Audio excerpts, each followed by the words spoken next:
Welcome back to my YouTube channel. आज का topic है वो है मन एवं मस्तिष्क के विज्ञान का। इससे पहले मैंने आपको बाल विज्ञान में ही मनोविज्ञान की जो विकास क्रम था उसके बारे में मैंने आपको डिटेल्स दे दी हैं।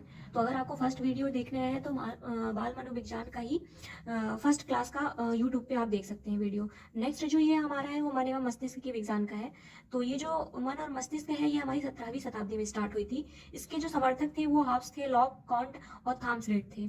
इसका जिनने विरोध किया वो है विलियम्स वुड थे, विलियम्स जेम्स थे, विलियम वाइन्स थे और जेम्स सली थे। इसका कारण ये था कि उनने बोला कि ये मन हमारा कैसा होता है, मस्तिष्क व मन में क्या अंतर है, मस्तिष्क हमारा कैसे रीड किया जा सकता है। तो इसके बारे में उनने इसकी वजह से विरोध किया था।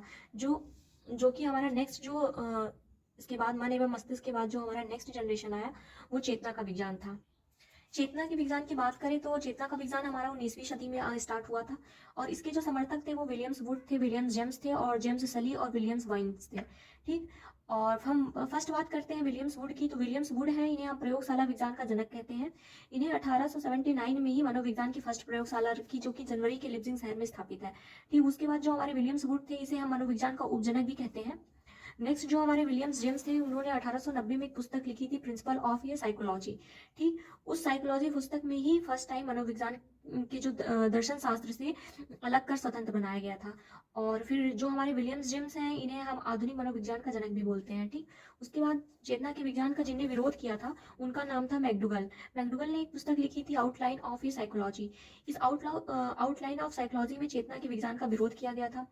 विरोध का कारण जो था वो सिगमंड फ्रायड का मनोविश्लेषणात्मक सिद्धांत था। इस मनोविश्लेषणात्मक सिद्धांत जो है ये मन के 3 प्रकार से इन्हें डिस्क्राइब किया था कि हमारा चेतन मन क्या होता है, अर्धचेतन मन क्या होता है और अचेतन मन क्या होता है।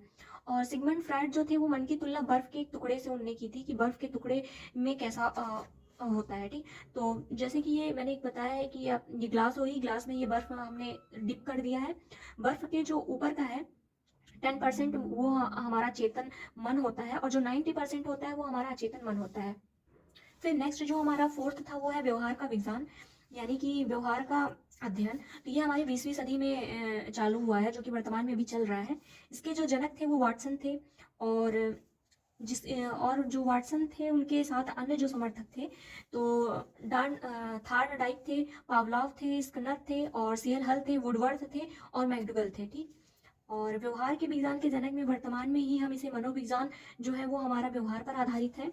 इसमें इंपॉर्टेंट थ्योरी जो है वाटसन की, वो उनने ये बोला था कि अगर मुझे एक बालक दे दिया जाए तो उसे मैं डॉक्टर, वकील, इंजीनियर, चोर, डाकू या कुछ भी बना सकता हूँ। तो ये इंपॉर्टेंट है वाटसन की थ्योरी में।